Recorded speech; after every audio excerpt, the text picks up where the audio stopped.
In, in an introspection, in a calm inspection of his own many negatives, Mercurius found his taste for jest to be the one that stood out the most. Next came his needless verbosity. With his nature being that of an inconsiderate man, he was severely unequipped to speak the necessary words at the necessary time and the necessary amounts. He acknowledged that fact. In fact, he was doing it right now. The meaning of this deluge of letters he had been spouted forth could easily be boiled down to the simple and meager four-word sentence of, I talk too much.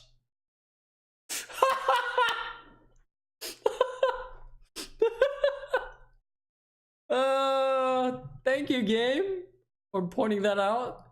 It was a wordsmith that refined the complicated and reforged the straightforward into the complex. That is how he preferred to perceive and present his thoughts. It was a small wonder whose environing him would consider him vexing. That was what it meant to speak in jest. As the roundabout phrases he spun and weaved played with his diverse audiences and filled them with displeasure, curiosity, or apathy, he developed a habit of looking deep into his own makings and workings. The heart of it lay in the fact that he saw little value in mutual understanding and effective relay of intention. And lo, there it came again.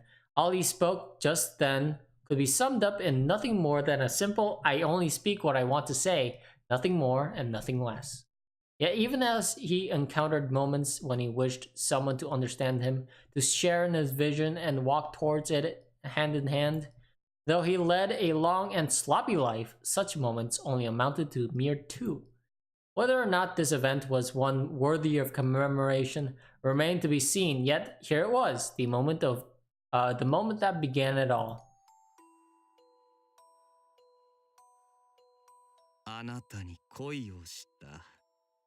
A man so roundabout, so euphemistic, he who hardly ever expected comprehension from another. Why then did its lips breathe life to the most direct, simple, and plain words that left no room for misinterpretation? He knew the reason, and he knew it well. He was simply nervous. Nervous with fear, nervous with envy, or perhaps even with searing hatred. He wished the maiden to acknowledge him. He wished to avoid the cruelty of being regarded as a worthless existence best left ignored. And that is why his words were stripped of their decor and left to freeze in the cold, leaving them unsightly, unpresentable, and unfitting, especially for the purpose of courting a lady. There was no denying that he acted like a youth slightly wet behind the ears, ignoring the question of whether he actually lived through a period that could be described as youth. This was the only time, the only moment when he could be equated to an inexperienced young boy at the apex of his greenery. The only moment when he felt embarrassed about the words that escaped him. Even now, he had trouble believing it, but his burst of passion felt so fierce it left him unable to discern whether the experience was foreknowledge or something entirely alien. The comedy of it was transparent, despite ambiguity existing as his natural state of being. The very first time he displayed certainty, he became an existence even more ambiguous than before. Such was the story of his bittersweet blunder. He wished for him to share his love for her. Ren Fuji? Zarathustra? Or perhaps a kindred jester? You are my third, so let me be straightforward for the third time ever.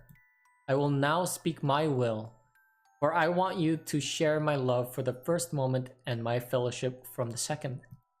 You're my... あなたの奴隷だよ、マルグリット・ブルイユ。あなたの所有物であり、あなたの力であり、あなたの分身としてあなたを救い、あなたのおかげで幸せを得るあなたの傀儡だ。私はそのために生まれた。俺は。Go on. Awaken and open your eyes. This is something to be joyous about, is it not? My second went and broke my first, for the second my third. Yourself. Ah, how blessed I am to have such a loyal friend, such a fine lady, and such an excellent ex. You all fill me with an urge to boast. The douches shall not be cut, severed, or torn apart. Entangle yourself once more, with greater power and intensity than ever before. Take a step forwards, your own completion. Shed your skin and be reborn, my dear substitute. My son.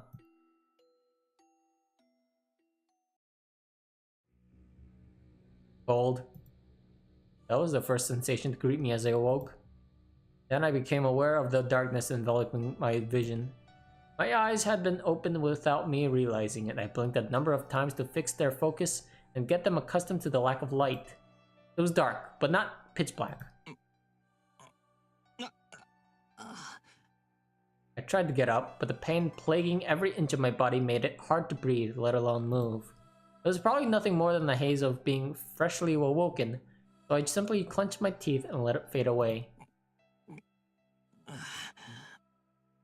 I wasn't even trying to be quiet. The pain was just so intense that all I could muster were silent moans. During the agony, I explored my memories. What was this place? Why was I here?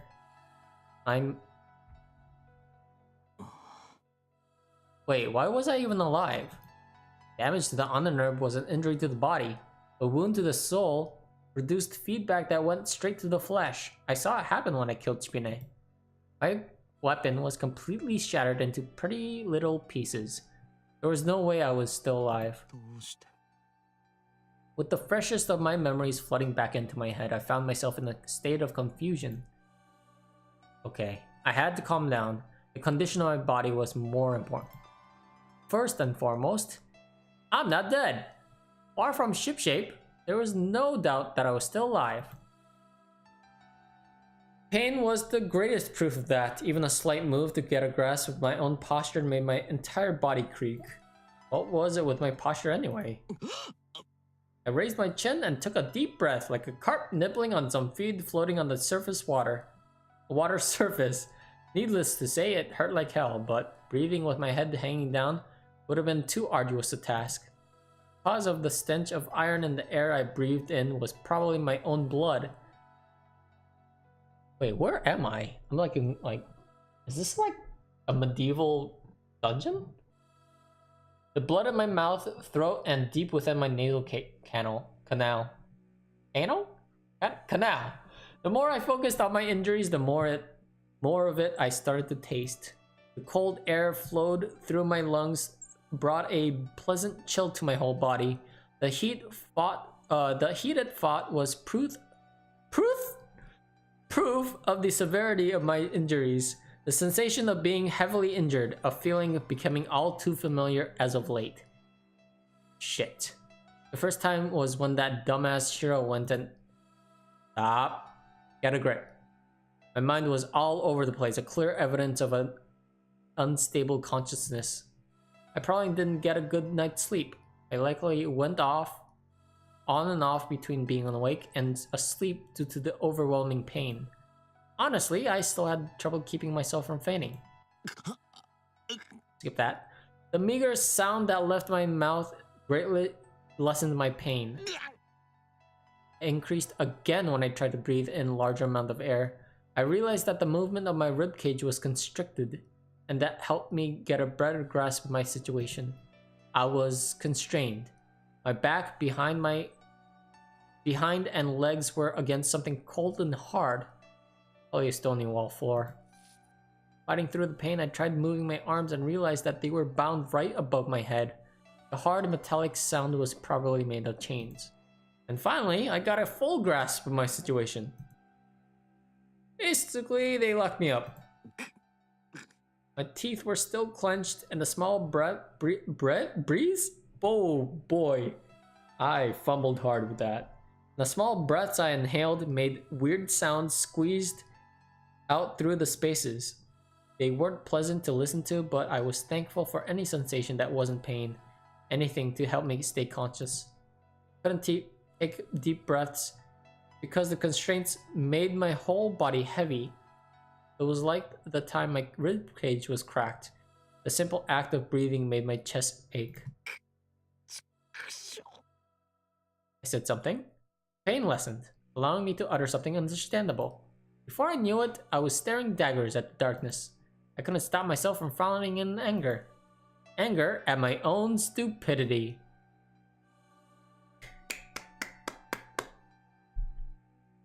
I couldn't see it through Valeria Trifa. In hindsight, it was so easy to figure out his true nature. His priestly smile, with all that gentleness. It was clearly a smile brimming with affection. Affection one would feel for a puppy or kitten playing next to the road.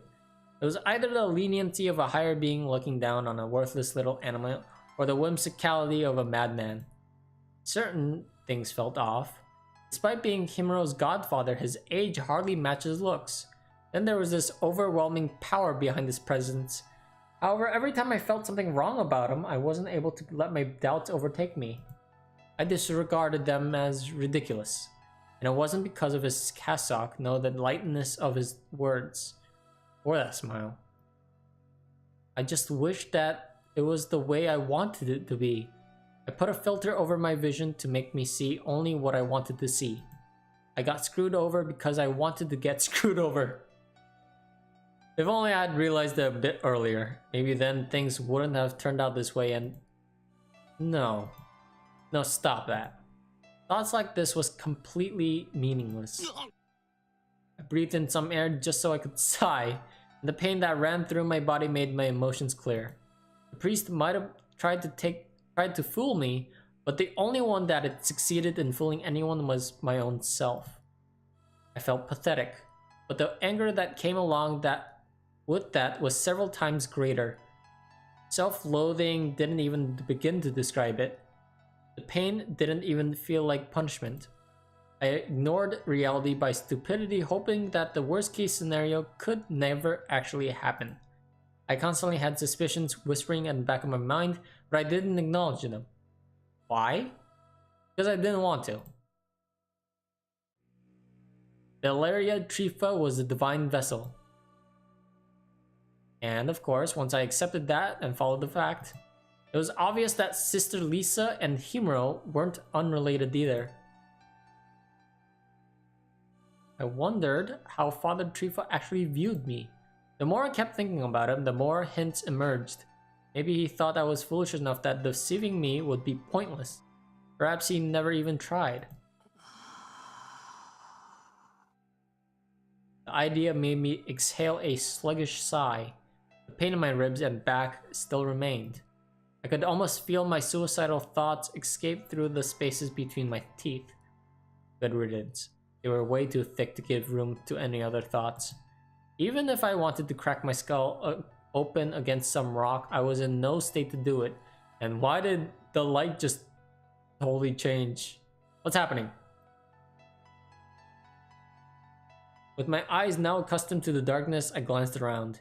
I was all alone in an unlit room. Just to be sure, I stopped breathing for a moment, but heard nothing and no one, even in complete silence.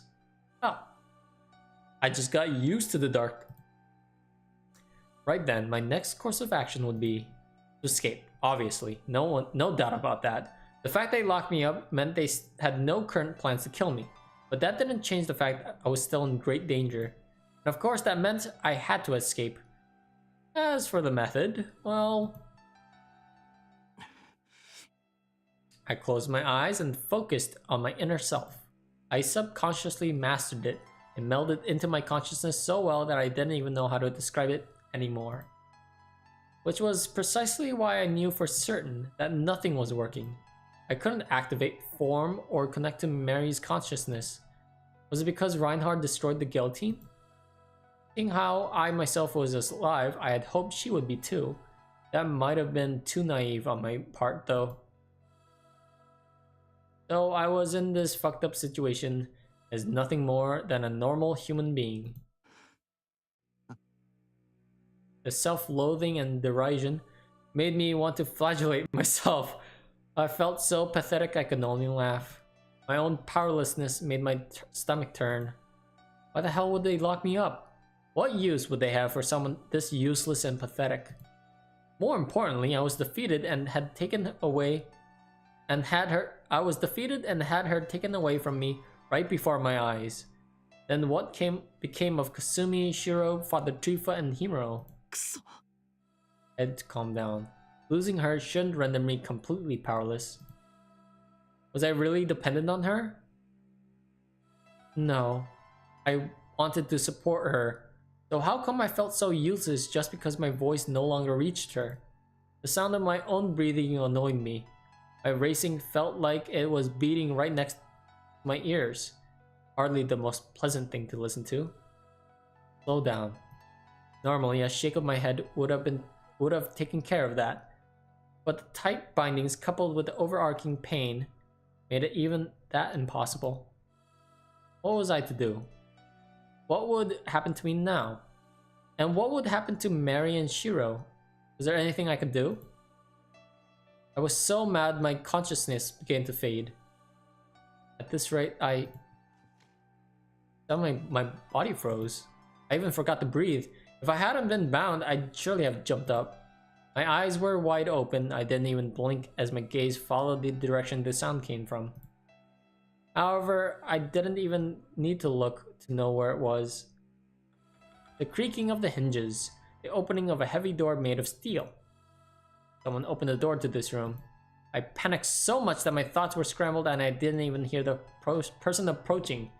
Behind the abruptly opened door, I spotted a small silhouette bathed in the light from the outside. It was...